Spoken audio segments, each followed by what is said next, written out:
Overseas got a crowd doing mosh pit. Can't believe that I'm still in apartments. Businessman went and got me in office. $1 million deals, I get them often. $1 million was serving on Spar Street. All legit, he gon' stay with the chopstick. I got robbed, that shit made me a monster. Eviction notice, my sister, my mamas. Now they houses as big as they want them. I didn't run up no motherfucking commas. Look at Lil Dominic. Living like we in a race. I might come in first and second, but I won't ever be last. Lately I been in my bag. Bro told me don't take my foot off the gas. They give you an inch, gonna take you a mile. I'ma shoot by myself like a technical foul. City to city, got girls going wild, and I reach for my chain when I jump in the crowd. Lambo Solo got a squad. We finally made it, let's pop us a bottle. I took the lead and let everyone follow. They know I'm running it right to the bank. They want me to ease up, I didn't leave them in the bleeding room. Sorry, I told them I can't. Heard you a rat, so you know what's gonna happen whenever we catch you. I run with them snakes. Peep all the moves I've been making. By the time I get 40, I gotta be one of them greats. Watch how I move with this paper. I know if I slip on one time, they gon' try to come take it. Real as it getting, these niggas be faking. I don't want they vibes, so they hand ain't shaking. She on that 42 straight with no chaser. I'm trying to get out of here and go taste it. Yeah, my diamonds be VVs. They don't wanna see us on TV unless it's the news. I got something to prove. Yeah, I'm young, but got something to lose. In the street, I didn't pay all my dues. No extortion, ain't talking about literally. I be walking on beats, is you hearing me? I just pray that my kids be a bigger me. They can't get rid of me. My diamonds be VVs. They don't wanna see us on TV unless it's the news. I got something to prove. Yeah, I'm young, but got something to lose. In the street, I didn't pay all my dues. No extortion, ain't talking about literally. I be walking on beats, is you hearing me? I just pray that my kids be a bigger me. They can't get rid of me. Wake up every day, somebody harassing me. I got rich, they need money, they asking me. I was sitting in jail, they look out for me. Ones who need me, no same ones who doubted me. I been handling my own, they can vouch for me. They'll way down with me, know that she proud of me. Turn the heat up, ain't nobody hot as me. Everywhere dollars be, that's how I gotta be. I didn't gave her the word, now she not leaving. Say she love me to death, told her stop breathing. He try to do what I do, but we not even. I want all of the beef, I am not vegan. Boy, you said it was smoke, nigga, stop speaking. Vincent door drop the top, I can't stop speeding. Trying to see if this bitch hit the top speed. Hit the bitch from the back, have a knock. Call me baby ho, I control the rock. If the rap slow, I control the block. Yeah, I'm really it, and you niggas not. Got a couple coups, I can draw the top. I done made it, nigga, all these digits coming in. I'm saving for the bigger picture. No one day I need them, might as well get used to me. My biggest fear is ending up what used to be. Yeah, my diamonds be VVs. They don't wanna see us on TV unless it's the news. I got something to prove. Yeah, I'm young, but got something to lose. In the street, I didn't pay all my dues. No extortion, ain't talking. Today, we're going over fantasy football waiver wire pickups, MLB winners for today, and let's cash a squad ride. This is Behind the Lines.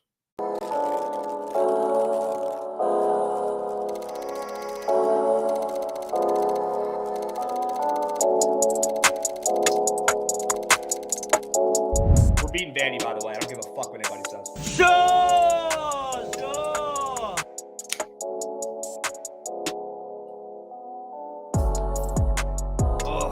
You guys want to buy this jersey? I just got it. Wore it one time down at Chapel Bill. Fucking done. The only win seen in that jersey is by the Frogs. That's unbelievable.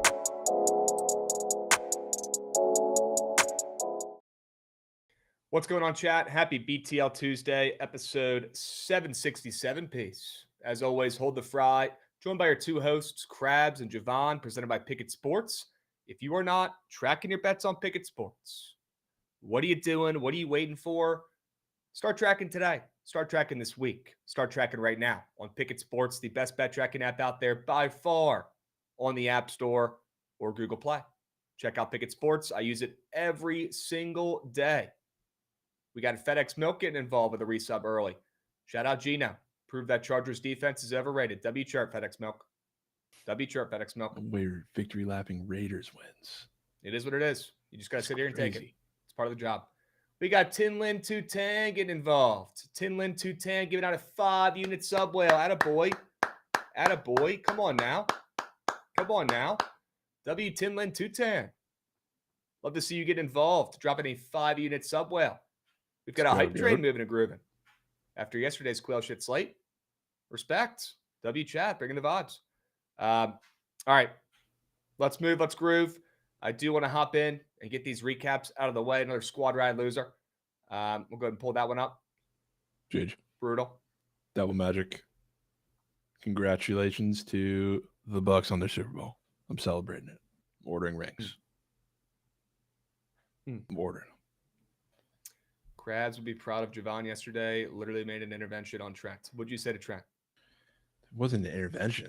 I was talking about he was doing one of the things where he was like in piss and we're circling around declaring must need. I was like, okay, if you want to be in must need territory, let's commit to it before you go to fucking Hawaii for a week next week or however long it is. And let's lock in this whole week and do PPWC style, not literally with streams, but like prepare for Wales in the week or weekend, Saturday and Sunday.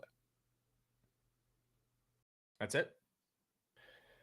I mean, among other things, we're talking about it damn near the whole Chargers Raiders game, but we were trying to come up with something. Yeah. W. Tinlin 210, your wife is the greatest bettor of all time. 26-6. Can't make it up. Gino had thrown at least one pick in each of his last 6 games. Tonight he breaks that streak and doesn't throw a pick against an overrated Chargers defense. Thanks, Adam. Appreciate that, Adam. W. Copy paste. W. Copy paste. I also want to shout out Preston. I don't know if anyone's seen him, but he's like unbelievably dialed on first TDs. Splurging first TD scores on feed. He hit Algier on Sunday night after waiting 4 quarters, and then he hit Keenan Allen last night. Wow. Great call. Trent could never. Old man Keenan. Get involved like he never left in that Chargers offense. W's. And W hype train. All right. Let's keep moving and grooving. Let's recap the Sharp report from yesterday. 0-5 from me. 0-5 from me. It's been a while since we had one of those. And it was terrible. Terrible day. Today. Yep. We got today. Not living in the past. Going to bounce back today. Definitely do, Ben. No. Definitely do. Kalijah Torres Peck. Fucking knew that was that is rat meat.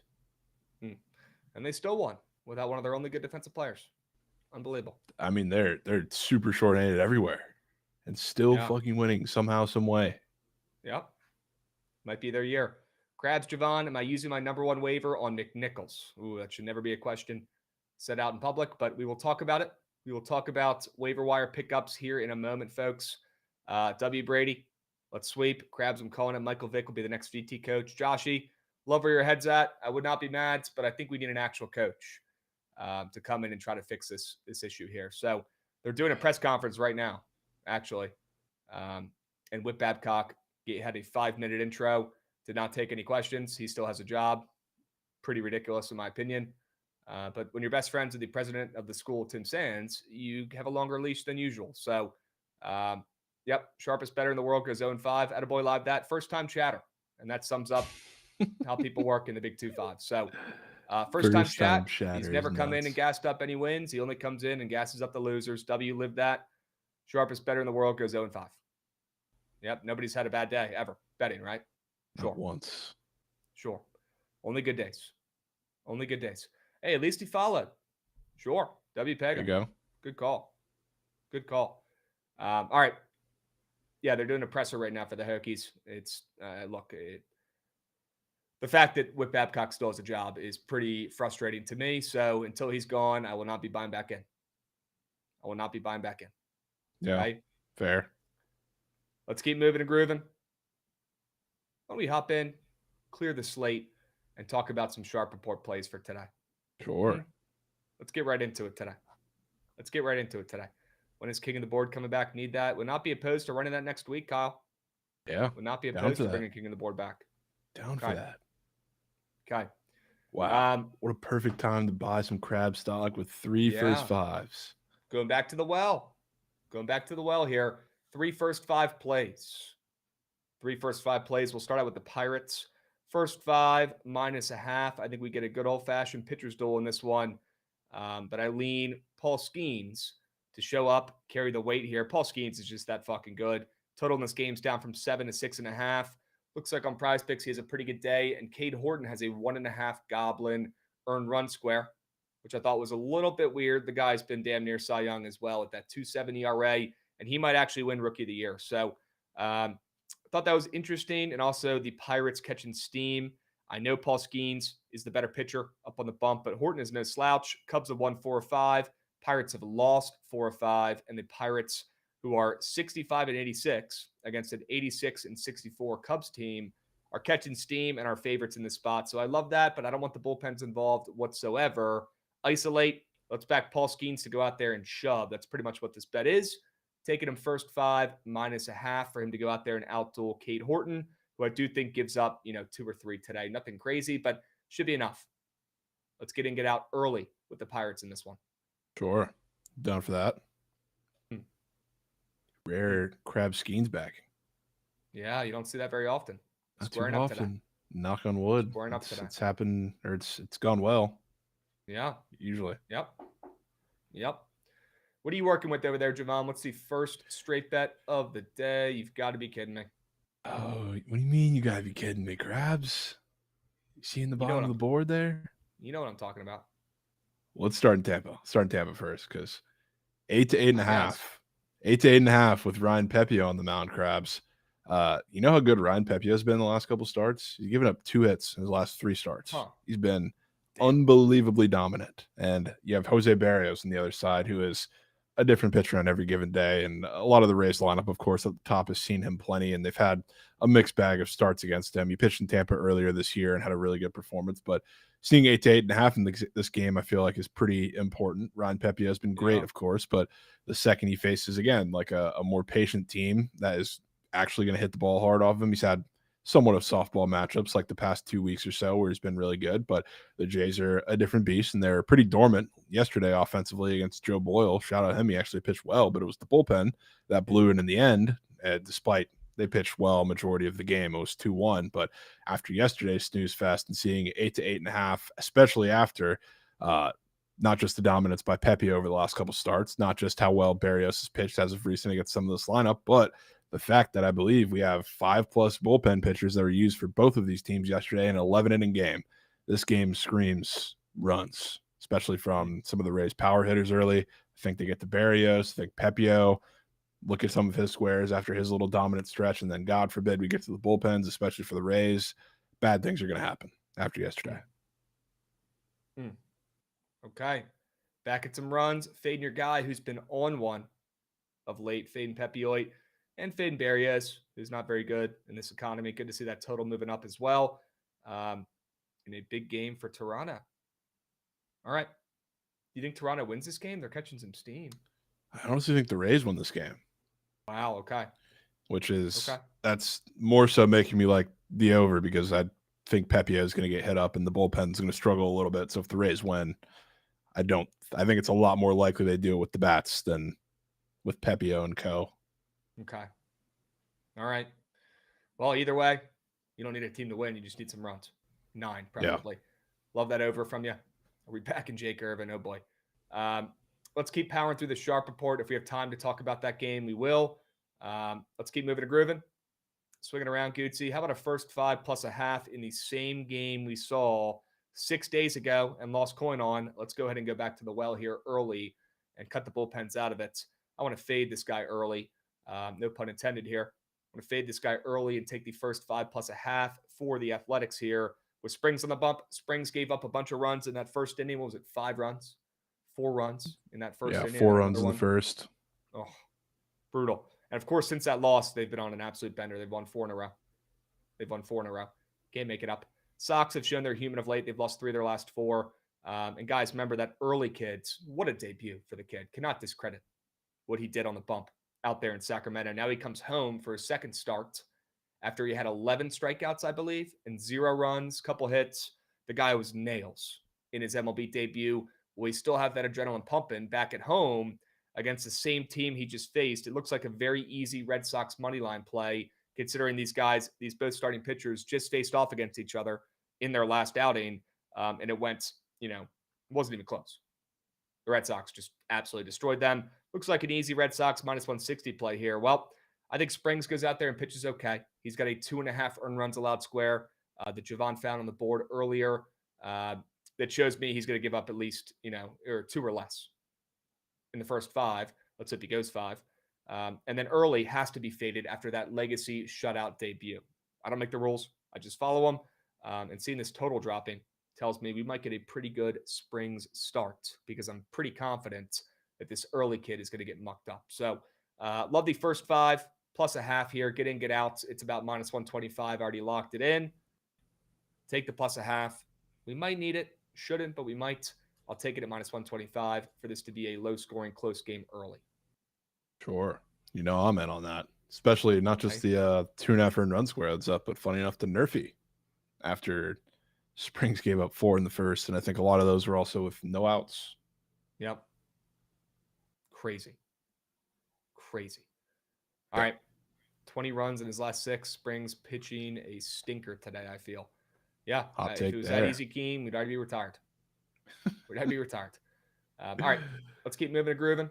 Let's see what else Jovan is on for today. How about some Rockies ML action? Nasty. Rockies ML. Known Krabs guy Kyle Freeland on the mound after he's been damn good since Matt Chapman. I'll still stand on the fact that was a bitch move by Kyle Freeland, but regardless of the fact, it fired him up. After that, he followed with a amazing start against the Padres in Coors, where he had double-digit strikeouts and shut them out. Then he was pretty good against the Dodgers. There were a couple errors involved for some unearned runs, but only ended up with 1 earned run on the cards. He's been pitching well. He gets to face a Marlins team, albeit as in Coors. They are the 5th worst team against lefties since the start of August. So they have not been seeing them well, despite what they put together at the beginning of the year. A little different of a lineup. So I do think he kind of pitches well. And I also think, like, looking at this, not the greatest offenses, but when you see a 10 total that's kind of teetering towards 9.5 in Coors and it's not aces out there, kind of tips the hat that you think there's not going to be very much offense. Because we've seen shitty offenses get higher totals than that in Coors all the time, even this year. Yeah.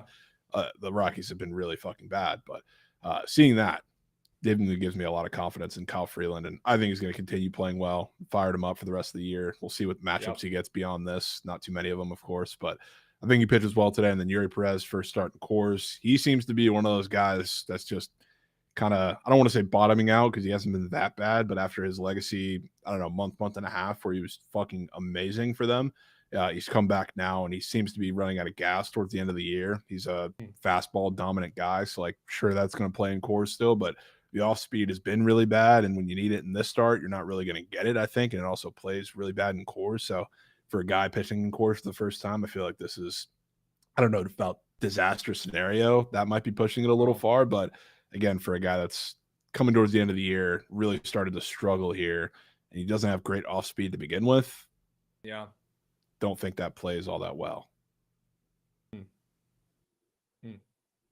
Is Jake Cave really in the KBO? Yeah, dude. That's crazy. That was quick. Probably got paid the max over there. Probably did. Okay. I've seen his squares up on the KBO board. It's crazy mid-season to go from MLB to KBO. Same year. Insane. That's insane. Nuts. All right, WSL job here. Certainly down to get nasty and take the plus Chicken Rockies and back Kyle Freeland, who looks like he's pitching with something to prove here in his last couple outings with some eyeballs on him for the first time in a while. So pissed off Freeland. I'll take him over shaky Yuri Perez any day, especially in a very familiar park for Freeland and a very hitter-friendly park, which should not benefit Perez whatsoever. Okay. Love it. Love it, love it, love it. Let's keep moving and grooving here. Swinging around, Gucci. How about another first 5 play? First 5 under 4. It's already dropping at 3.5 some places, so get this in while you still can, folks. First 5 under 4 in Texas and Houston. I feel like this is going to be a playoff-type atmosphere, playoff-type game. You got Merrill Kelly coming off an atrocious outing. I think he gave up 10 hits in that last start against Blue Ball. People don't even know who the fuck that is. And then, a lot of bullpen guys going for the Astros in this game. And the total has dropped from 8 to 7.5. We know what this Houston ballpark produces. It's typically, pretty under heavy. And I want to get out here with the first 5 under, seeing it drop. It looks pretty sharp to me, especially after we saw the game go over last night in the first game of the series in a 6-3 win for the Astros. I think this one will be a little bit more low scoring after we've seen a couple overs in a row for the Astros. I think we see the offenses settle down, and we see this park do what it typically does, and that's help out the pitchers here with a good, nasty, low-scoring, boring first 5 under 4. Great to see it dropping to 3.5 on some of the sharper books as well. There you go. Get some blue ball. It seems like he's not even going to be an opener. He's going to be going a little longer than that, so you might have him for a majority of it. All right. Well, the way he's looked this season, knock on wood, might not be the worst thing. Yeah. Might not be the worst thing. Okay. They'll probably let him go until he starts struggling. Yeah, for a little bit. Okay. Probably not going to go fucking 100 pitches, but All right. maybe 60. Yep. Simeon and Seager out. That certainly helps his first 5 under. Jordan as well. Jordan out too. Sure. Okay. Yeah, that's huge. It's going to be a stinky, low-scoring, boring game. Good game to take a nap too. Okay? All right. Swinging around, I want to hear Jovan's last straight bet sell job. Cannot believe it. I don't take the Yankees too much, especially the team total. But when I do, it does happen to be after Bagelry or just a really bad stretch of offense in general. And the Twins, we both should have gotten to the table with that yesterday because, God, they were probably the freest wager on the board at plus chick. Fucking dominated the Yankees in a crazy game. Now they get to see Zebby Matthews, which I won't say the name of the one guy we don't want to do anything, but the rest of them, he's been giving up fucking hard contact out of the ass. He's another one of those pitchers that's like great stuff, good stuff, I guess, but he's kind of struggling down the stretch to find consistency. And I don't think with a couple weeks left in the season, you're really going to find that. I feel like this is going to be another one of those situations where one of the guys we talk about a little later that I have a square on, and a lot of the other lefties match up really well against him, hard contact wise, and even some of the righties too. But Screen's one of those. Whenever I take the Yankees team total, it's a majority because they have a guy on the mound who gives up a lot of hard contact. So I think this has a potential, whether they're on the road or in Little League Yankee Stadium, for it to be a home run fest, which especially coming off of a embarrassing shutout performance, I think there's a chance you get that. Okay. All right. No comment from me. Let's move, let's groove, and talk about some prize pick squares. Okay. Fading early in this one. Terrible joke. Fading early, less than 28.5 fantasy score here after a shutout, 11 strikeouts against his same team. I thought about taking his less than strikeouts. I thought about taking Jeffrey Springs, less than 2.5 earned runs allowed, but those both make my brain hurt. I'm going to go early, less than fantasy score, and I think the Athletics put up a couple. This will be an early pull for Mr. Early out there in his second start, his first career start in Fenway, a very hitter-friendly park. Good luck against a hot Athletics team that's playing like they might win a World Series in the next 10 years. Who knows? They've won 4 straight since that last loss where Early shut him out. So let's hope the Athletics can stay hot. Love that they opened up barely a dog in this spot with their season over and with the Red Sox still playing for something. Yeah, there you go. Shout out the World Series bed Goots. Yep. W. Goots, you got life. Erod's been pretty good of late. Nobody's talking about it because he still has pretty bad stats and he's just not that great of a pitcher. But Erod's, if you look at his chart for his pitching out square today, you'll notice it's very, very green. He's been going pretty long in the games of late. Not really surprising. This D-backs bullpen's pretty bad as well, so they like to leave their starters in there as long as possible, but they're not going to have a choice in this game because I think the Giants get to him early and often after getting embarrassed in that game last night in an 8-1 loss. Both these two teams are still playing for wild card hopes.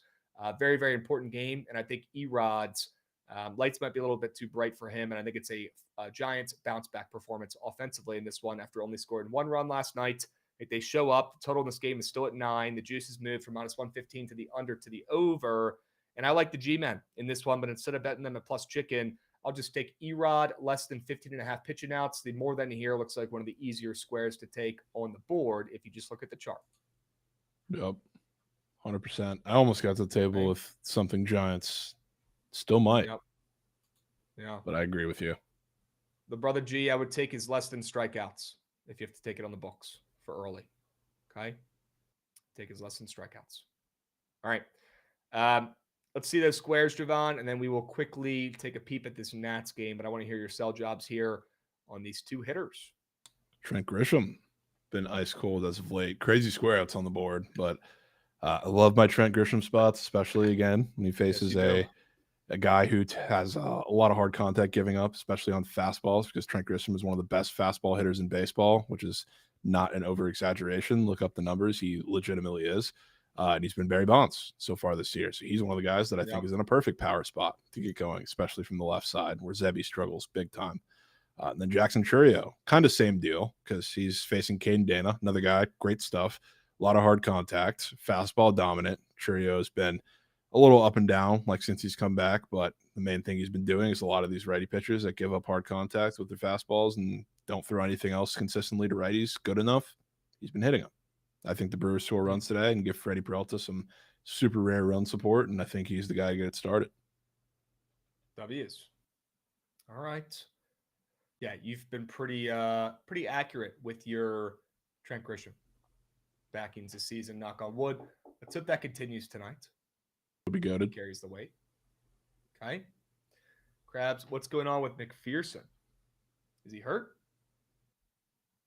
What's wrong with him? I hope not. Is he hurt? That scares me. He should have some field goals this weekend. Hopefully. Cannot be having him get hurt. And you're scaring me a little bit, Prime. No, he's fine. He's fine. He's fine. Okay. Krabs. Okay. You expect that 2027? What is it? Field goals in 2 weeks? That'd be nice. That'd be nice, wouldn't it? Like he's got We got Sade Whiteman coming in, Jovan, banging a 5-unit whale. Attaboy Sade. We literally do it all for Sade. We literally do it all for Sade. W Sade coming in here every single day, dropping a 5-unit sub whale. Sade, you're goated. Appreciate you, beast. W's. All right. What else? Do we want to talk about this early game? Starting up here in a couple? You got anything there, Krabs? You got Jake talking Irvin on about bump? You're talking about a Chaparro square. It was looking at you kind of funny. Is that true? Yeah, it's just the Nats. The Nats have such weird squares up sometimes. Like between anybody not named like Abrams and Wood, when they have certain squares up, knock on wood. I mean, it's usually pretty telling. And the fact that Chaparro has a 5.5 fantasy score on the board, along with a new hits, runs, RBI square that I didn't see earlier. It's just one of those random squares for the Nats that just pops up and you feel like it's going to be green. Plus lefty, but for how long, I don't know. Okay, I got 2 green squares for you. Jake Irvin, less than 2.5 earned runs allowed. Matt Olson, less than 1.5 TBs. Wow. Are we getting Chaparro involved in here as well? I would love to get Chaparro involved. Okay, and you want to take that more than 5.5 fantasy score? He does have a 1.5 hits, runs, RBI square as well. But if you feel more confident with the fantasy score, just let me know. I mean, he doesn't really walk, does he? Yeah, no, he likes to hit. So might as well take the HRR if it's there. Okay. Yeah, it's there. All right. What else? Do we have another square in this game that we like, or worst case scenario, we go 3-man? Not opposed to it, obviously. Yeah, I mean, I don't got anything else that I've been seeing. That Jerks and Profar single square is pretty popular and pretty green. What if we faded Jerks and Profar? Single squares. My so maybe God. It's a nuke. Yeah, maybe he goes yard. I'm down to put that in here and make it a 4-piece. Sure. Okay. Chat, we're going Jake Irvin, less than 2.5 earned runs allowed. Matt Olson, less than 1.5 TBs. Chaparro, more than 1.5 hits, runs, RBIs. And we'll go Profar, less than half a single. I locked it in. We'll drop the link. Lineup. Yeah, disgusting lineup. Means we got a chance. I'm going to lock in the link here in the chat for you guys so you can get involved. There it is. If you had to play a book play in this game, Jovan, what would you be taking?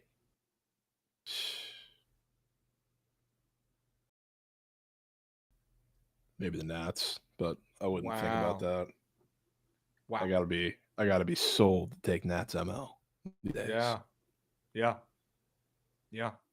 Are we not nuking the hottest team in baseball, the Seattle Mariners, on a 9-game streak, now solo in first place?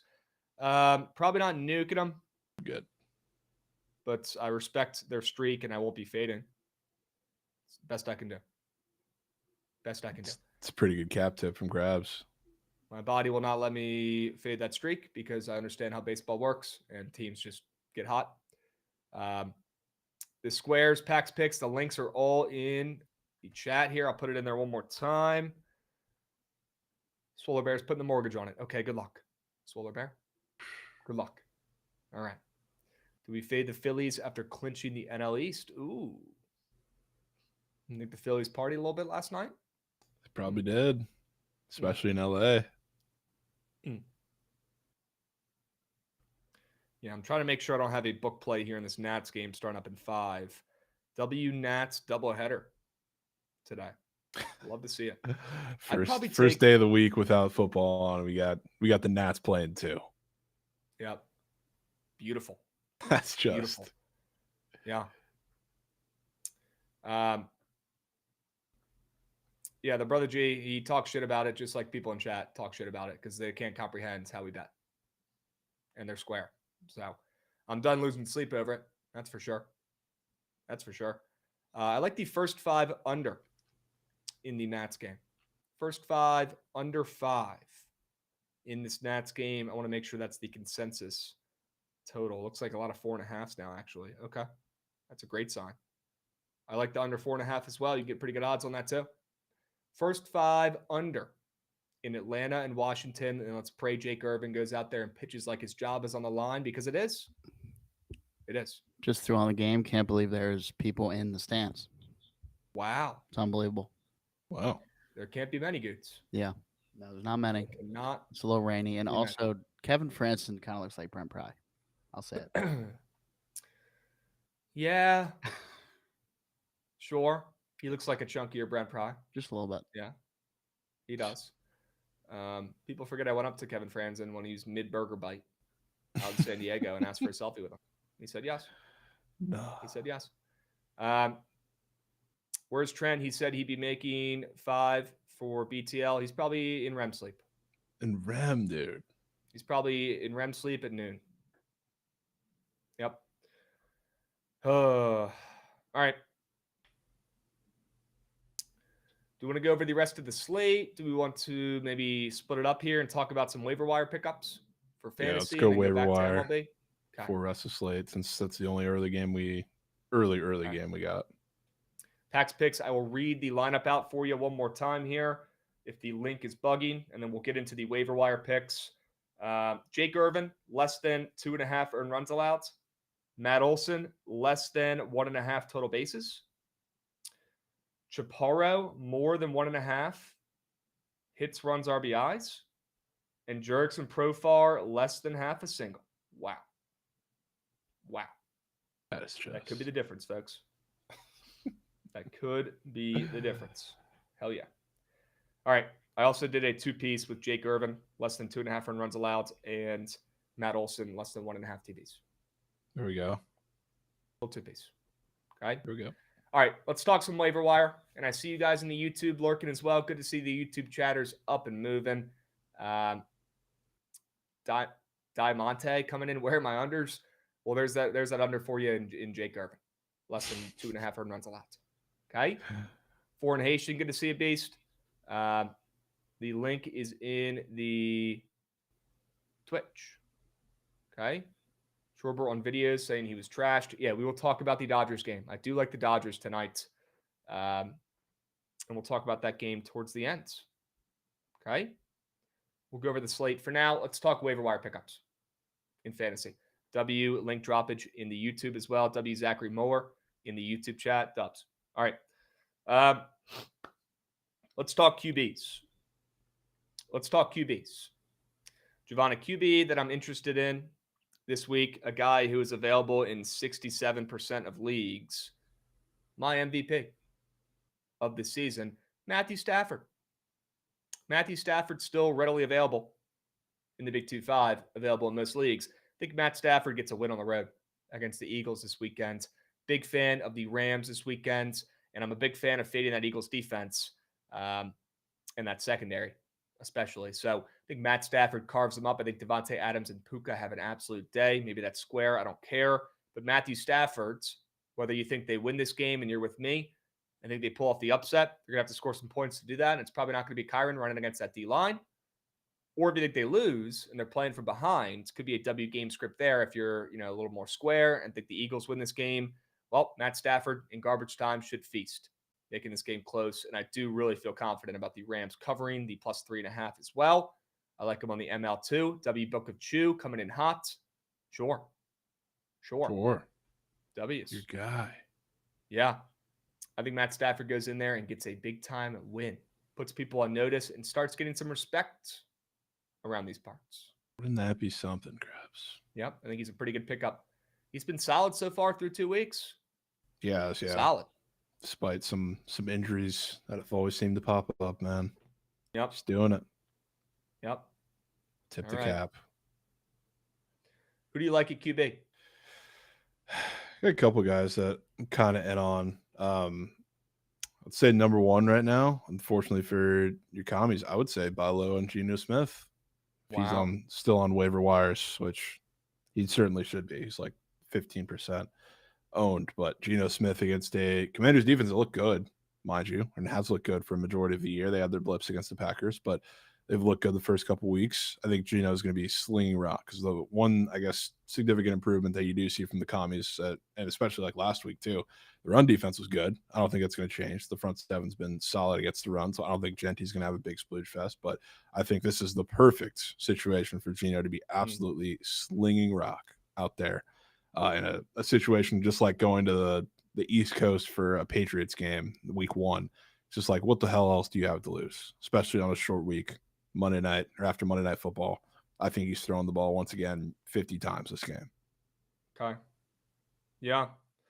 Probably a pretty good take. Unfortunately, if you look at the spread in that game, you'll see that it's down to 3.5, which tells me JD5 probably not playing. Maybe a W game script there for the Raiders. Sketchy. After getting embarrassed, I certainly like that take. Geno Smith only rostered in 12% of leagues as of right now.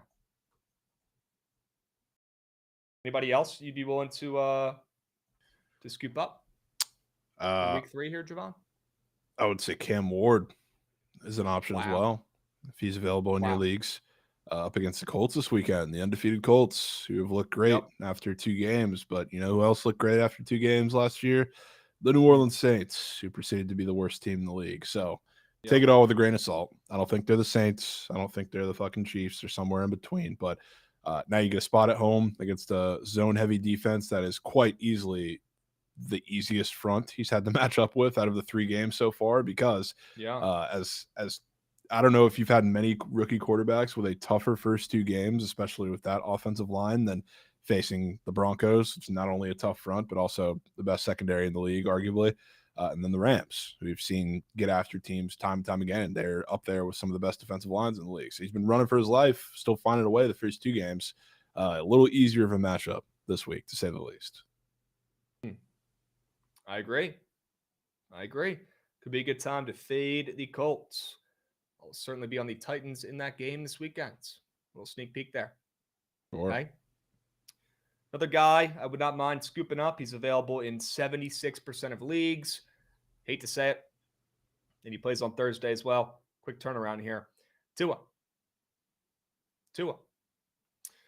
I mean, they're going to be losing this game for the majority of it. Maybe they pull off the upset. They probably don't. I certainly like them to cover. I'll probably be on them Thursday, But Tua, who's thrown a ton of picks so far. He's thrown 3 picks through the first 2 weeks, and he has a goblin interception square. He's got a demon 1.5 interception square. Those squares aren't hitting. He's not throwing a pick in this game. He's going to keep the ball nice and secure against the Bills defense that is good. Not great, but they're good. He's coming off at 315 yards as well against the Pats in week 2. Bounce back game for Tua. Looked much better, even though they lost. He did look a lot sharper in that game. And he's got a 1.5 passing touchdowns demon square, which I certainly wouldn't mind taking on Thursday against the Bills. I do think that game is going to be a little bit weirder, a little bit closer than the spread indicates, and the total is moving up to 49.5. Would not be surprised if he gets up to 50.5. And it's probably going to be a losing game script, which means a lot of passes to 2 stud receivers in Tyreek, who balled out last week and nobody's talking about it, and Jalen Waddle, who had a touchdown and played pretty well too. So I like Tua. I'd probably rather go Stafford than Tua, but I like Tua as an option as well, and he's available in more than 75% of leagues. Yeah, very solid shout. I think regardless of what happens in the game, I think they go down scoring points. Yep. Furman Josiah, yes, you're right. I did like the Jets against the Bills, but even after going 0-3 last night in the NFL, I'm still 12-10 up units this NFL season, so I trust my reads. I trust my reads a ton. So you He can also tail it, you took can fade it, whatever you want to do. Pats against the Dolphins. So you got some Dolphins read there. Yeah, sure. Would you start Tua or Kyler this week?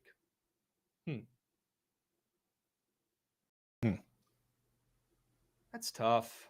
Something just never rubbed me the right way about Kyler against like in division games. Like I feel like there's multiple goose eggs every single year that come from those Total's down 4 games. points as well, down to 43 Yeah. and a half. Okay. All right. All right, let's keep moving. WQB talk. Let's talk about some RBs, and this is slim pickings, guys. It's tough to find any good RBs left in the player portal or whatever you want to call it.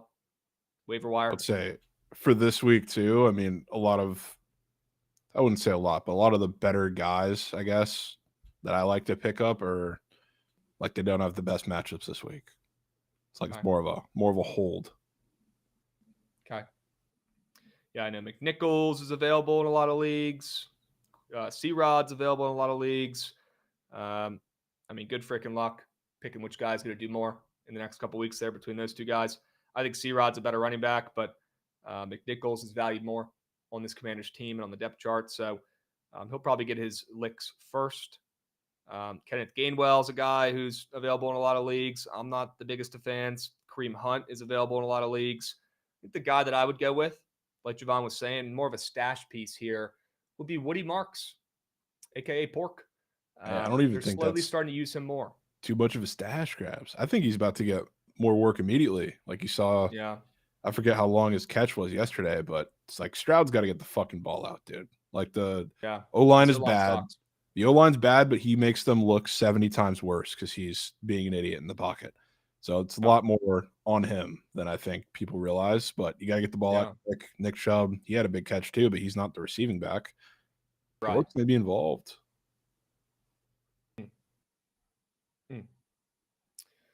Yeah, I think Pork is a good stash piece, and like Jovan's saying, might even be more usable earlier than we think. Obviously, Nick Chubb had a solid game yesterday. He had that big run as well.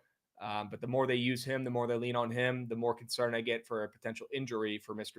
Nick Chubb, who has been just injury riddled his entire career pretty much. And I just don't really expect him to have much longevity this season. I'd much rather have Woody Marks on my bench stashed, either to get ready for that injury or if you just see this team pivot to a better fit at RB. And I think that's Woody Marks, who is much better in the receiving game, and with a terrible O-line, that might be more beneficial to CJ Stroud having a guy underneath. So, yeah, I like Woody Marks. He's really my only running back I'd be trying to target this week on the waiver wire, and he's available in 92% of leagues. Sure. Well, I'll give you two here. One of them, I will once again, because he's still owned in only 40% of leagues, double down and say, if anybody watched that game last night, guess you had the same amount of carries with more yards than Amari and Hampton. Najee Harris. Yeah. They both ended with 8 carries, and what was helped by that is the fact that in a crucial part where they were trying to drain out the game, Amari and Hampton, even though it was technically ruled the Justin Herbert fumble, but it was kind of on Amari and Hampton if you watch the game. He fumbled. So then after that, every single carry to close the game was Najee Harris. Not to mention Hampton does stink, period, because he only had 8 rushes for 24 yards. Did a little bit in the receiving game, but Najee Harris isn't even the receiving back, and he had 2 catches for 20-plus yards. So just like I said before last week, pick up Najee Harris. This is his backfield. People reached on Hampton. He's not that good. They got him for a reason. And then spin back to the Falcons, the guy who had a really good week this week. It's Tyler Algier. And I think, especially over the next couple weeks, if you're like really in a situation where you're pretty desperate or want a stash back period, like he's a good one, partially because they have some matchups in the next really like 5-6 weeks here. Like the Panthers, Commies, Bills are going to be pretty tough, but like the Niners, the Dolphins, the Patriots, those are all games where I think they are going to run the ball pretty heavy. And I think they're going to do that more and more throughout the year. But just like we saw when they're kind of in a positive game script, they do not want Penix to throw the ball through the air. And Bijan's great, but there's a lot of room for things to be dispersed in that backfield. So I think over the course of the next couple weeks, Bijan's going to get his surely, but there's going to be a lot of Algier opportunity too. Yep. Just like we've seen David Montgomery poach a bunch of touchdowns from Gibbs in the last couple seasons. You're going to see that with Algier all throughout this season as well, poaching some touchdowns from Bijan. I like that call.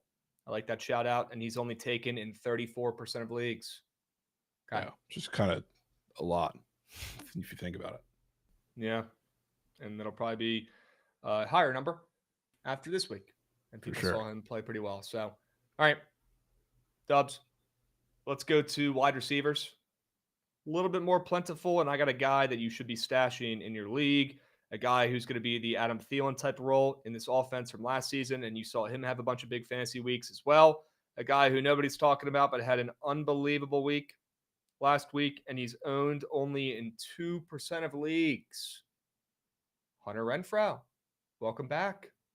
Hunter Renfrow is going to be just the underneath option here for Bryce Young for the rest of the season if he stays healthy. So he's coming off of 24 points in fantasy last week. Nobody's talking about it. And he's going to be a pretty consistent option. I don't know how many times you'll see him score, 24 points, but I think you'll see him score, 10 plus points in a lot of games the rest of the season just based off of volume. This guy had 9 targets against Arizona, and those targets are not going away, especially with some injuries in the receiving room on this Panthers team that they're still dealing with. So big fan of Hunter Renfrow for the coming weeks, and he's got a couple interesting matchups coming up. Atlanta's a good defense. Obviously, they're going against this coming week, which, yeah, sure, that means, better guys covering him, but that also means losing game script. It means a lot of passes late. So could be, a similar situation here where you see Renfrow get peppered with a couple short plays. Maybe he doesn't get the touchdowns, but, he was getting fed in the red zone last week. Who's to say that can't continue if this team could even get in the red zone? And they play the Patriots. Who knows if, Christian Gonzalez is even playing at that point. This injury just keeps on lingering. And they play Miami and Dallas, who have just 2 terrible secondaries. So Hunter Renfrow is certainly a guy I want to shout out, and I think a good guy to stash on your bench on a team that's going to be passing a lot coming up this season, and a guy who got absolutely peppered with targets last week that nobody's talking about, Hunter Renfrow. Scoop him up. Sure. And on that, and on some game scripts for them too. Not just losing, but I think they're going to be scoring points the next couple weeks. Yep. Same, I guess, game. Spin back with Darnell Mooney. Got a game under his belt now. He's still going to be the deep option when they choose to throw deep because nobody else is really doing that in that offense. He's the only one going out for deep routes. So once Penix starts slinging it, especially when he has some pretty easier matchups that he's getting compared to the first 2 weeks with the Bucs and Vikings, slinging it to Mooney. There's also Romeo Doubs hanging out there after another entry to the Packers wide receiving core. He's kind of the next man up by default at this point, I guess, but he's also the one that I think Jordan Love has found a little reliability with. And again, same thing goes. You're going to have some simpler matchups over the next couple of weeks. The Browns are somewhat of a tougher one this week, but beyond that, I think he's going to have plenty of time to splooge. So depending on how long those injuries linger in the wide receiving room, he's probably the guy I would go after. We got a Chaparro single. There we go. Come on, Jovan. Let's go, Chappie. Come on, Chappie. Attaboy. So you'd rather go Dobbs than, God, who am I blanking? The UVA kid who's also a receiver on this team. You'd rather go Dobbs than Wicks. Yeah.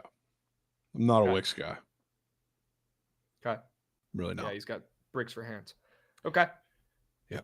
It's a little bit. All right.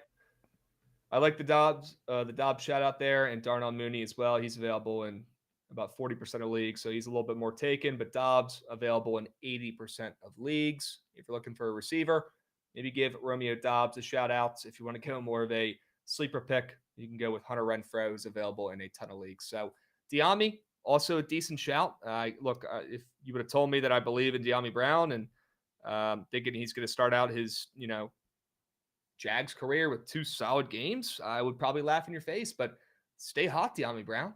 It started at the end of last season. The guy's electric. He's fast. He gets open. That's never been the issue. The dude's a spark plug, and he is fit in like a glove in this Jacksonville offense. He's outperformed Brian Thomas. That's obviously not going to last, but, he's coming off a really good game, 17.5 points, 7 targets, a tutty. Diami Brown, probably not a guy that I'd be looking at targets to stash on my bench, but I do want to give him some respect. He deserves it. Diami Brown, great start to the season. We'll see how long it lasts. Yeah.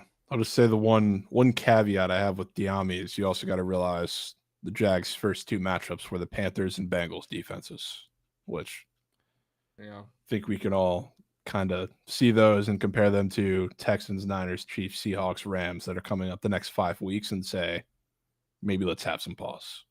Okay. Yeah. If he does this against those teams, he might be him. Yeah. But he probably won't. I'm picking up what you're putting down. Okay. Awesome. Chat, keep me updated with the Nats game as well. Trying to stay locked in right now, not watching it, but keep me updated. Judy or Waddle? Pete's asking. That's a tough question. I mean, I would always say Waddle. Okay. Nerfy betters, let me hear you scream. All right. Good bet, guys. Good bet. I was hoping we maybe squeak one there, but it's good for any first 5 under betters out there. Okay. Krabs, any thoughts on somebody we can target for trades that's underperforming like Evan Ingram? It's a really good question, Pega. Let me think about that puppy. Eli White climbed the wall to rob James Wood, I bet. Cool. Wow. Sweet. Do I start Keon Coleman on Thursday? Probably. Kyle B. Probably. All right. What's up, Hot Dog Bun? Good to see you lurking in the YouTube. Guardians ML because we got cooked on Commanders ML. He's saying. Well, Hot Dog Bun, I got news for you, my man. You will not see me back in Cantilla coming off that legacy start. But if you're feeling Guardians ML plus chicken, I'm not going to discredit that. Guardians are playing good ball right now. That game makes my head hurt. I'm not going to lie. We'll talk more about that slate on the diamond here in a moment. Let's finish up the waiver wire pickup talk. Let's go talk about some tight ends if you're good with the wide receivers. Yeah. Okay. Should I try to move Odunze or keep him? Seems like he has a pretty good connection, Dyson, with Caleb. You might want to keep him. But that sounds like a win-win for me. Okay. Tight ends. Again, not a ton of tight ends. Last week was the week to pick up the tight ends and get guys like Harold Fannin, who had another really good week. Jovan, I forget who you gave last week, but it was a pretty good option. AJ Barner, who had a pretty good week last week too. That guy's still available in a lot of leagues and getting no respect. He's actually rostered in 0% of leagues on ESPN, which is hilarious. He had 5 targets and a touchdown last week. W's there, so maybe that's who you go back to. But I like a guy in an offense that I think keeps getting better every week, and that's Chig. I'm going Chig Okonkwo. He's owned in 10% of leagues, so he's available in a ton of leagues. I like them this weekend against that Colts defense. It does not impress me at all, and I certainly would not mind picking up Mr. Chig, who I think is going to get better and better as the season goes on, and he certainly has not been a non-factor so far. He had a pretty mid week 1, better week 2, I think in week 3, in a pass-heavy script here in a game I think they do beat the Colts in. Somebody's going to have to move the rock, and I think you're going to see Chig get much more involved. You're going to see Calvin Ridley look better as well. Do not forget about Chig. Don't sleep on him. Like he has a pretty good week 3. If you need a start at tight end this week, if you have an injury or your guy's not cutting it, don't sleep on Chig. He might get hot. Yeah, I'm in on that. Tight ends. I don't have as much. I don't love the pickups as a whole as much as maybe last week, but my favorite of the week definitely comes from the tight end section. Probably again. I love picking up Mike Gesicki. Wow. Absolutely love it. With Jake Browning in the fold now, which it starts this week because you're going to get a Bengals team who or a Vikings team that they're playing that's going to bring a lot of pressure. Same's going to go for the Broncos like next week, who's on their schedule, and same goes for maybe not the Lions, but the Packers that they play right after that. Teams are going to have a lot of pressure. Jake Browning is going to need his underneath options. If anybody's familiar with what Jake Browning has done for the entirety of his tenure with the Bengals when he came in, I think it was 2 years ago and had a bunch of games. Look at how much the tight ends got targeted in all of those games, which a lot of it I think at that point might have been Drew Sample because that's all that they had at that point. He was still on the roster. Now they have like a rotation of guys. But again, like he came in for that game-winning drive. He was obviously in before that, but that game-winning drive against the Jags, all the tight ends caught a pass on that drive. So like now you get a much tougher matchup and you're going to see those the next couple of weeks. He is going to be dumping down a shit ton. And it especially helps, obviously, when you have Jamar Chase and T. Higgins to stretch the field so those actually get open. So like I love all short options for him. And I think Gesicki is the guy this week and probably the next. All right. Could be a decent shout. He's available in 98% of leagues. Yes. Okay. Can see the confidence oozing from Jovan over there. Might be worth the pickup. Might be worth the pickup this week. Yeah, he's the best yak guy, I think. So I'm not too worried about Fant. Fant could be in the red zone, maybe he poaches a touchdown, but I think Gesicki is your PPR guy. I don't have the roster percentages in front of me, but Isaiah most likely back next week. So it's another guy you can think about. Yeah, Would love Mark to hear stinks. your thoughts. I mean, yeah, Mark's been bad. I mean, he did catch a touchdown last week, but they overturned it, even though he had full possession of the ball for like 5 seconds and got it knocked out. But I mean, yeah, likely is a big part of the offense when he comes back. He'll be getting snaps with those 2 tight end sets. Yeah, I mean, I'd want to pick him up if I saw him. Do you think Mark Andrews is washed? You think his work here is done? No, not at all. But I do think that they can both get burned. They have in the past. So, all right. Well, you're going to see Mark Andrews available in a lot of leagues after this waiver wire claim goes through. And you're going to see likely probably getting picked up in a couple. Dudes, who would you rather have on your fantasy team for the rest of the season if you could only pick one? Would you rather have Mark Andrews or would you rather have Isaiah Likely? I mean, my heart wants to say Andrews. My head wants to say Likely. Okay. All right. Yeah. All right. We got Chipper getting involved in the Twitch chat. What do I do with Loveland? Damn, auto draft took him. Do not give up on Loveland yet. It's been 2 weeks. This guy was taken 10th overall. If you took him and give up on him now, what's the point of taking him? Wait another couple weeks. Let's see what happens. A guy like that should get better as the season goes on. Okay? You would hope so. Yeah, can't get worse. Plus, I mean, you'd hope Caleb does too. Yeah. He's been bad, but easier matchups for them coming forward too. Maybe starting this week. Cowboys defense is bad, even though I've seen 75 Bears max plays already hit the feed. Yep. Interesting. Could be a good triple reverse fade, Sitch. We'll see. That's what I was talking about. That one reeks of it. We'll see. You got to wait on Pacheco as well, Big Cheesy. Give him some time. See how he does this week. Just came back from a fucking broken leg. Plus, same deal. Like he goes as the Chiefs offense goes. If the Chiefs offense doesn't go, he's stuck nowhere. Same as everybody else. I would not drop Caleb Johnson, but I certainly wouldn't be playing him anytime soon. Ace 4 OG. Yeah.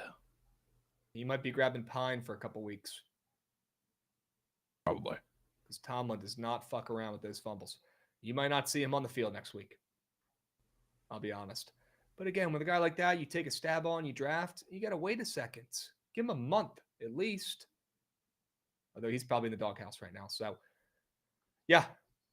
I was screaming from the mountaintops, don't draft that guy in the first place. He's still a Steelers running back. I hope somebody out there listened. Steelers running backs are no bueno since Le'Veon Bell. Le'Veon Bell was the last guy who was fucking playable, and that was over fucking 10 years ago at this point, feels like. So, you don't really want a Steelers RB. Okay? You just don't. Especially not with me guy Aaron Rodgers under center there as well in his final season. Okay? All right, real quick, defenses. Let's talk defenses here, Jovan. I got a defense I like that's available in 99% of leagues. Great call with the Seahawks as well last week, Jovan. Dude, they switched that. Finally switched that fumble to a touchdown. So it counted. That was huge for a lot of people out there. I don't know why it wasn't in the first place, but yeah. Okay. And good for Seahawks owners if you picked them up and you have them, because look who they play this week. The Saints. You might want to keep them. In Seattle. You might want to keep them. Good call there. Is that who you get a shout out here? Seattle run it back? Yeah, I mean, kind of. If you have them, start them again, of course. Okay. Let's see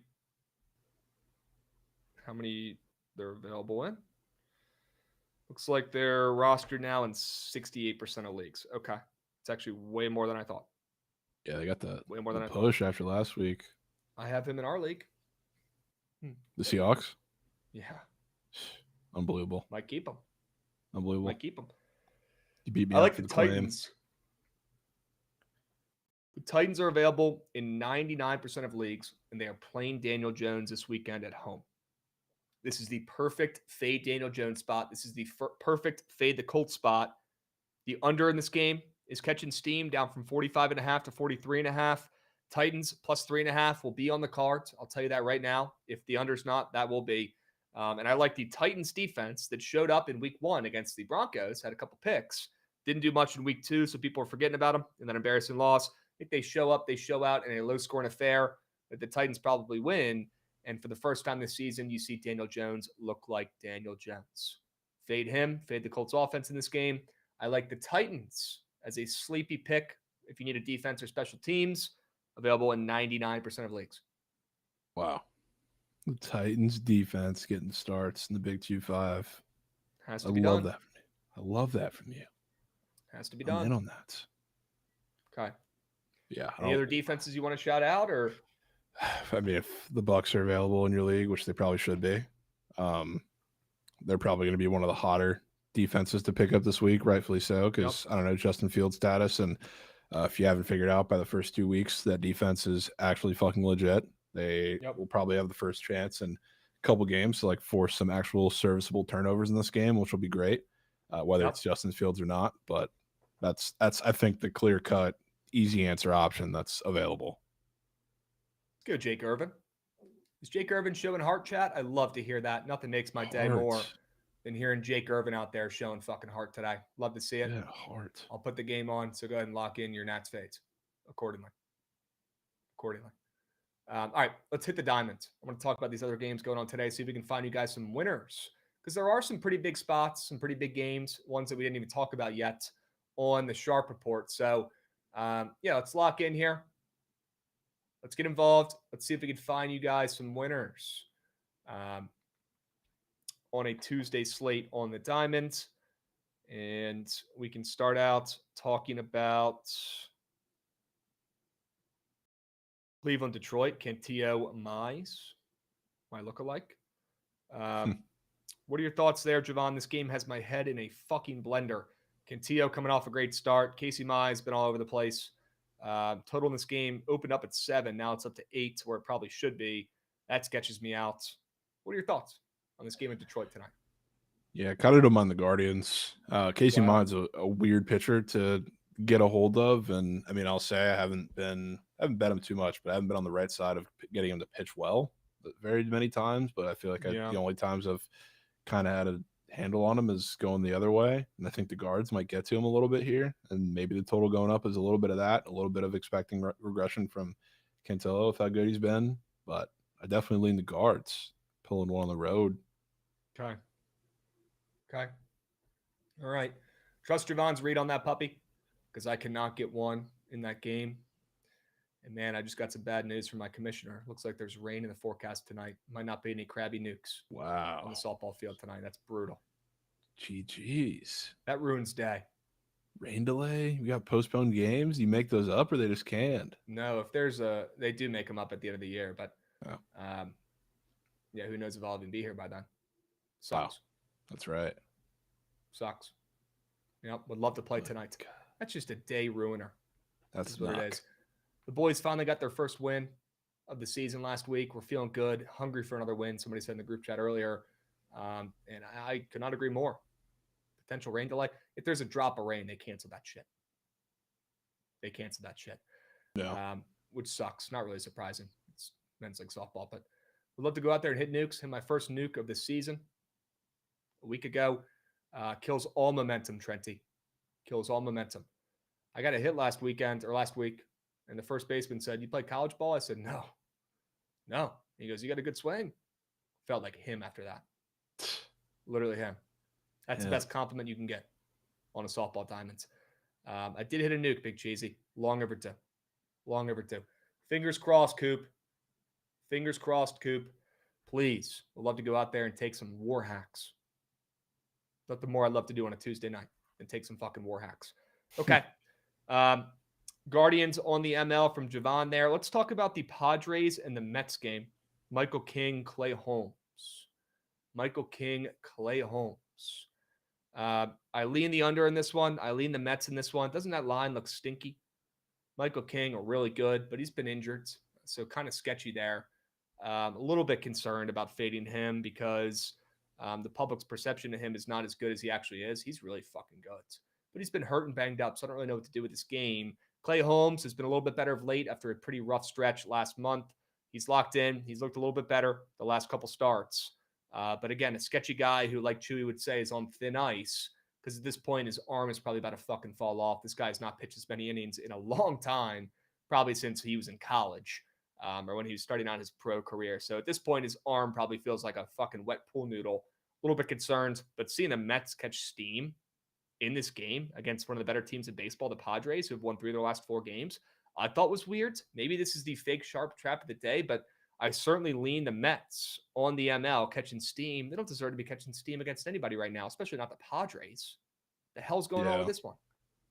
Yeah, it looks very apparently sharp. It definitely gives me big time fake sharp vibes, though, I will say. Okay. I have not enough to go out and take the Padres, I guess. But again, this point in the season, week and a half, I guess, technically left. Converted relievers on the mound that seem to be getting gassed out. And you have a super cold team that's, I mean, just blowing games in unbelievable fashion at this point for the last month now. I have zero interest getting involved in that game. But I think if this were in July, I would certainly be taking the Padres a little more confidently. But this game, it looks like it should be the Mets. Everything lines up for it to be the Mets. I don't know if it's there. Okay. Looks a little too easy. Looks like chat loves it as well. Okay. Yeah, I think I'm probably going to stay off this one, which sucks. It is a nationally televised game on TBS. Was hoping to get involved. Big game for the Mets.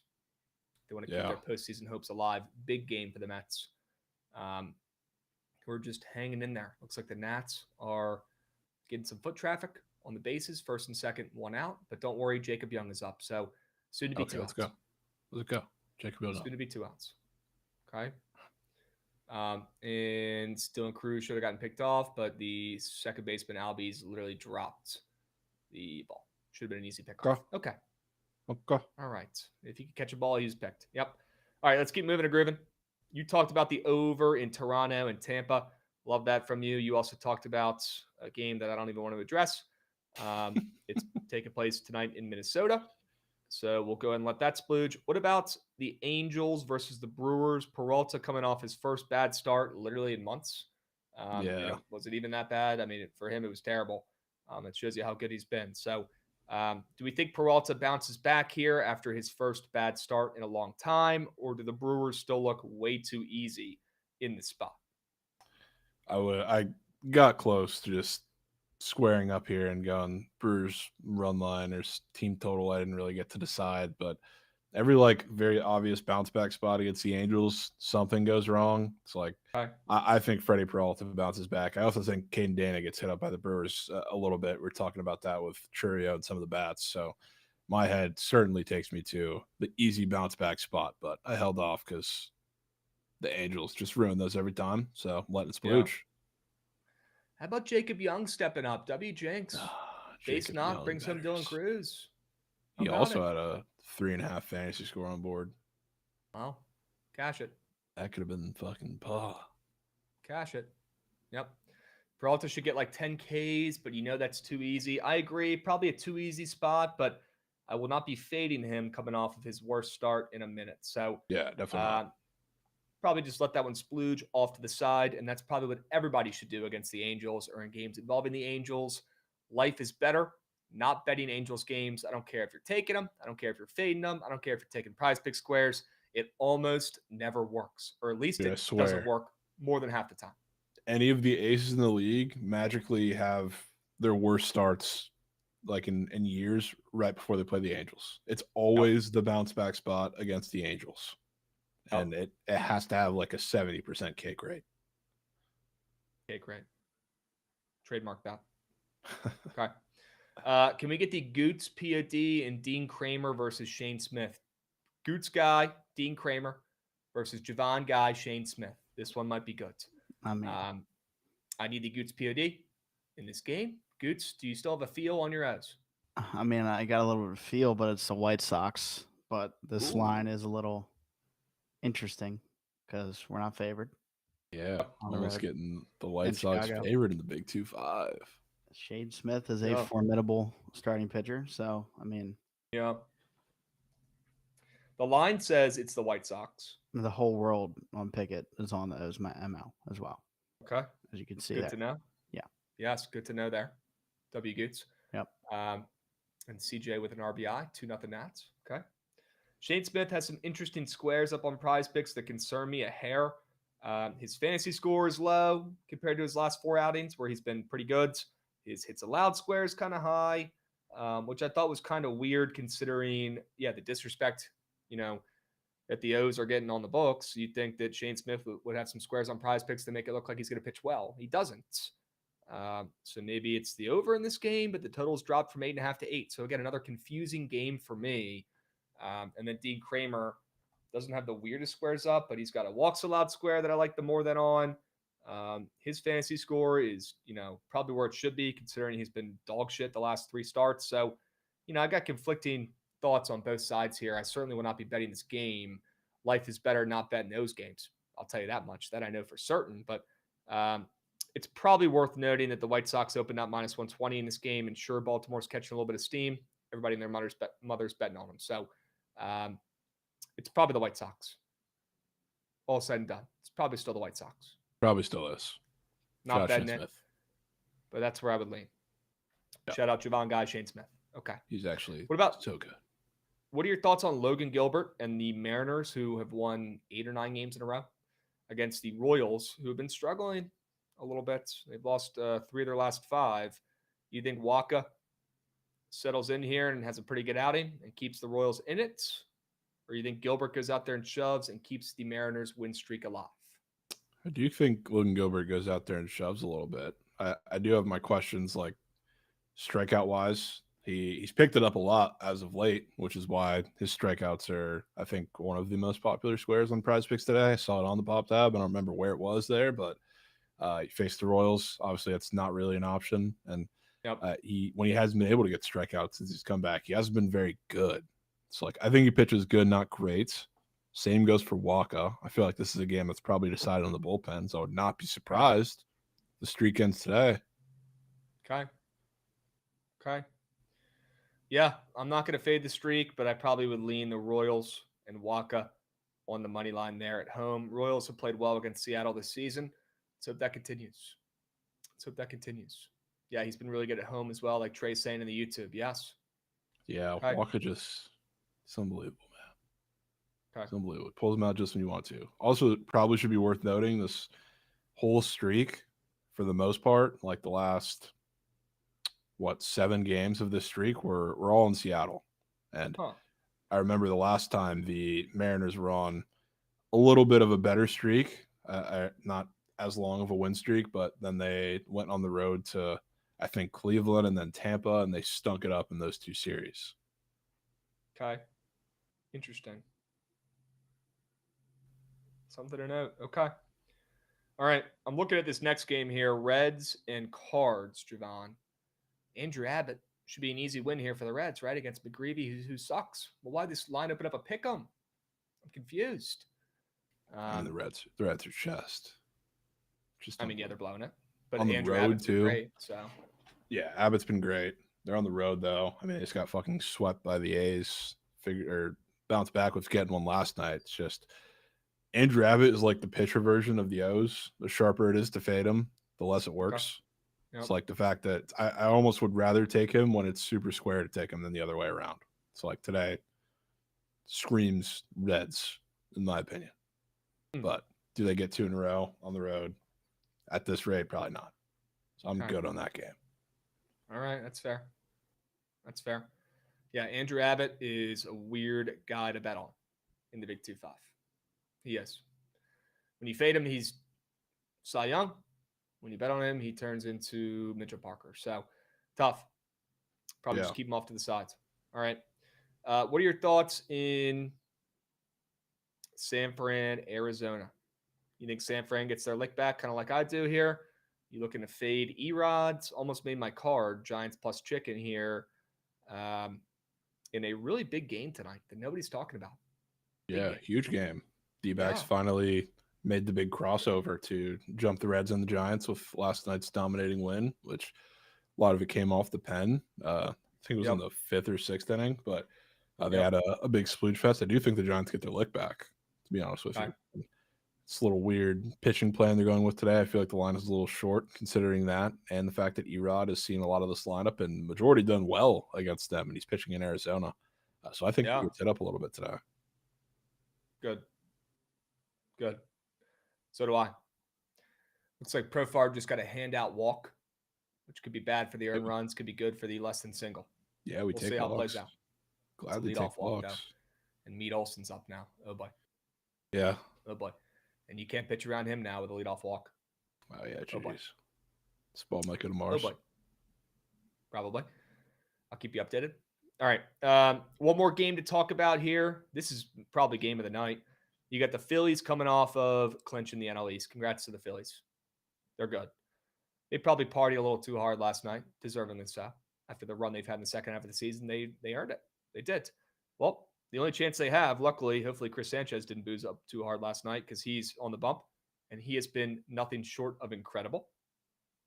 Unbelievable this season for the Phillies. Has a 2.57 ERA, is 13-5, and the guy still doesn't get respects. Guess who's on the bump for the Dodgers?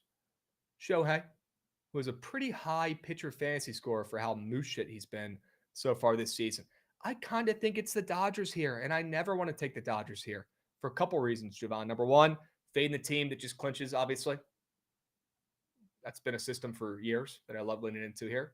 Have to fade the Phillies coming off of their booze fest last night. Not personal, just business. And then I like seeing Shohei's squares for his pitching tonight. It's looking pretty high compared to how he's been doing against a really good offense in Philly. Now, sure, there might be some guys out for the Phillies in this game. I'd assume there probably will be some guys out for the Phillies in this game. Resting, right? Rest. So that's good for Shohei, and maybe that's a little bit square. I don't care. The total in this game is dropping from 8 to 7.5. I lean the under, but I probably like the Dodgers laying juice up to minus 135 a little bit better.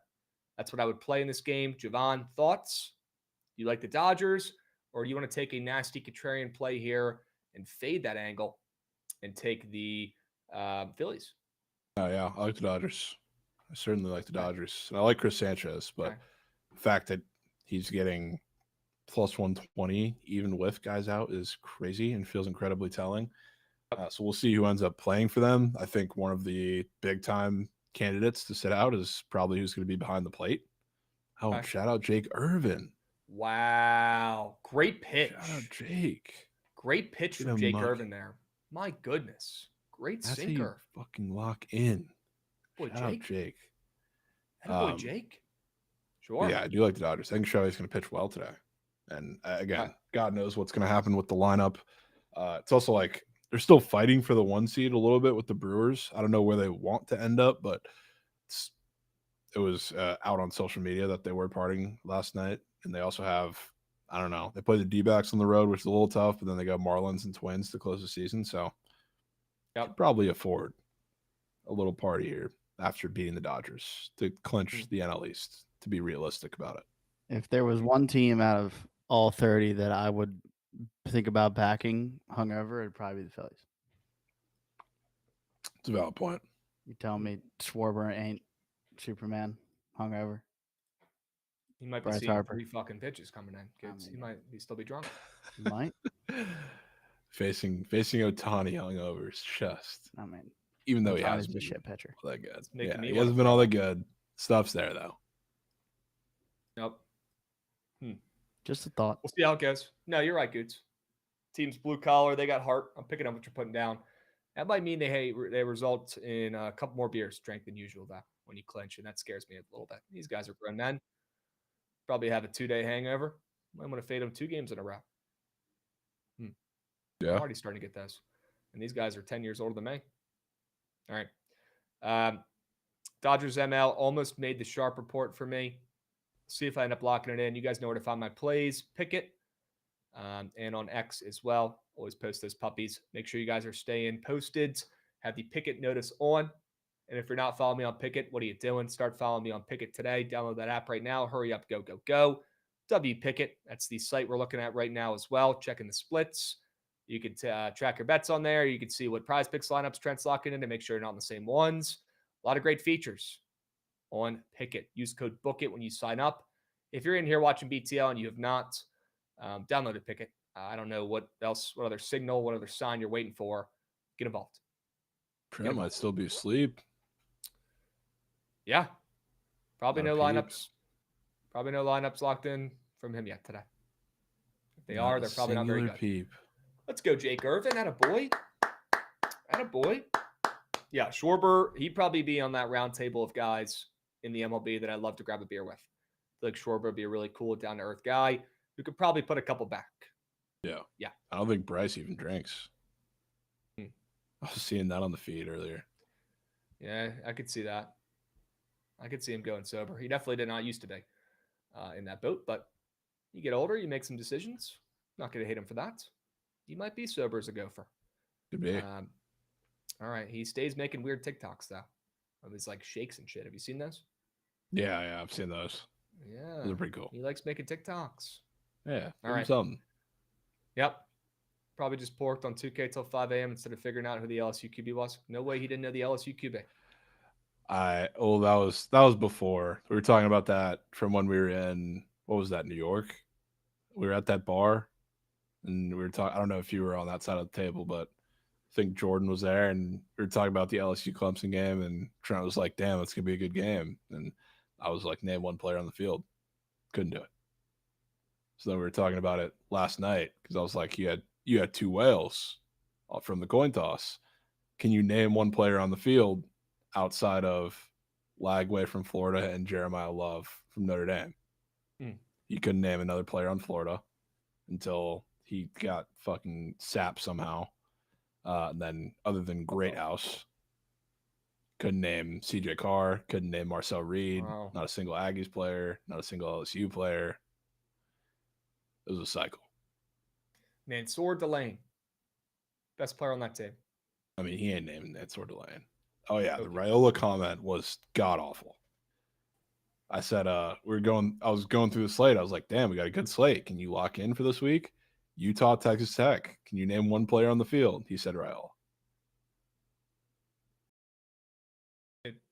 Post the coin toss, by the way. Just got confirmed that Mahomes. That he's alive. He's around the surge. Let's fucking go, Trent. Unreal. Let's fucking go, Trent. Has anybody seen a spread out for the Hokies Wofford game? That's the one game that does not have a spread. The books are probably scared to put one up. It's probably good. There's nothing there. Can we take some guesses on what that spread's going to be at home, Lane Stadium, against an FCS Wofford team? They'll probably still be laying, 9.5? No, it's got to be more than that. 9.5, Krabs? What have they done to deserve more than 9.5 points? 9.5 is crazy. Wofford minus 2.5. I bet BA. that would be my line. I bet BA. That's what I got it at. Godson, if he doesn't know who Brent Pry is, honestly, good for his mental health. I wish I didn't know who Brent Pry was. VT's got to be like minimum 4 touchdowns. 13.5. No, dude. It's going to be in the 20s. Well, whatever it is, it's going to be cut about 5 points short as soon as that line drops. It's going to go from 20.5 to 16.5. And Dalen Lyle is a professional hitter, by the way. Dalen Lyle deserves some respects around these parts. He just got another hit. Dude, he is Dalen Lyle is good at baseball, man. He's unbelievable. He's good at baseball. We might have found our right fielder of the future. He's really good. Now, he's not great at defense. But that dude can hit. You could just tell. Passes the eye test. All right. Chat, it's about that time. We do have a surge stream later today. That makes me very happy. W's Trent. All right. Why don't we lock in, spend a couple extra minutes on the squad ride for today. We already went over the entire diamond slate. If you guys missed it, if you joined late, you can always go back and rewatch on the YouTube at Bookit Sports. Don't you forget it. Okay? Dubs. Yeah, Lyle does muck triples. He is really fast, and he hits the balls in the gaps. He's him. All right. Goods, do me a favor. If you're local, if you're around, run that shit. I'm trying to see that train.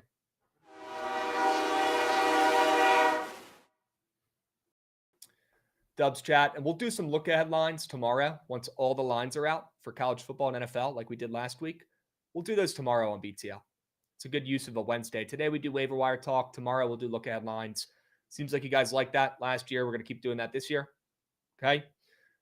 Jovan, we've got some work to do, man. We have yet to figure out the squad rides in the Big 2-5. We haven't. We've got some work to do, man. We got to close out this year strong. We got to lock in today, and we got to find a winner. I don't know how we do it. I don't know what we got to do. I've been trying changing things up. I've been trying isolating the surgeons. I've been trying to yell at the chat. I've been trying to be nice to the chat. I don't know what to do at this point. So I guess all we can do is give our best plays that we are most confident in and let the chat decide, and we'll go from there. I think mine would be Pirates first 5 -0.5. Skeens Day. I'm in. Skeens Day. Skeens Day.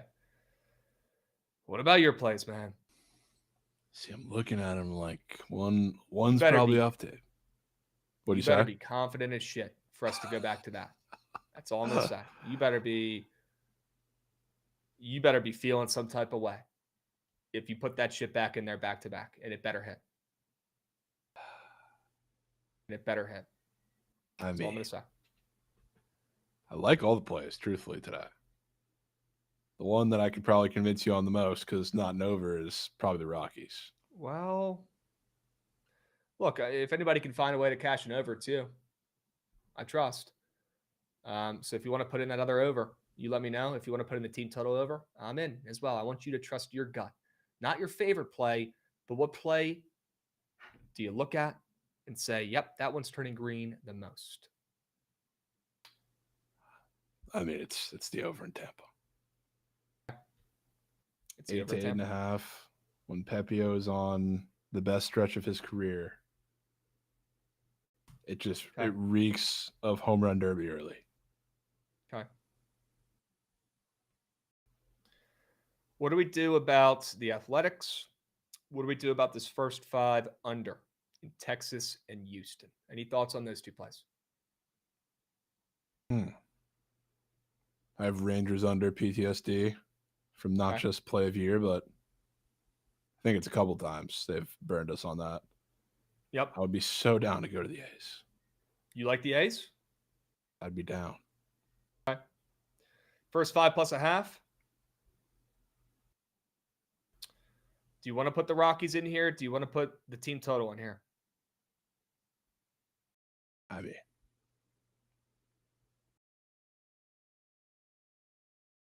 the Yankees are scoring 5, Krabs.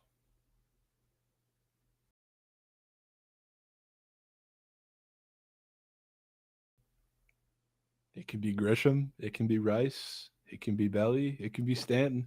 You know who it's going to fucking be. It doesn't even have to be. It better fucking hit, man.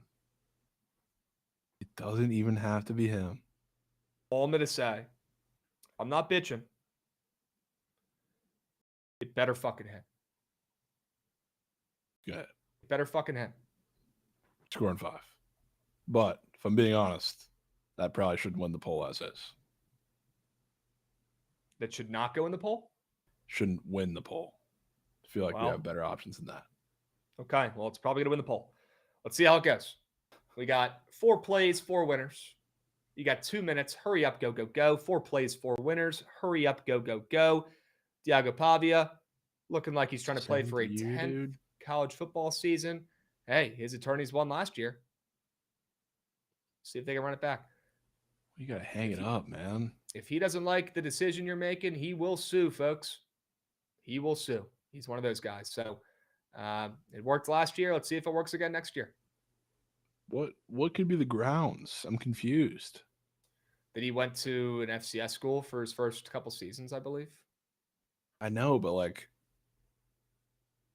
if I don't know the details, but like if he was eligible for that, why wasn't that already decided? Like, why didn't they just give him, if he thought he could get it, why didn't he argue 2 years for them start? I don't know.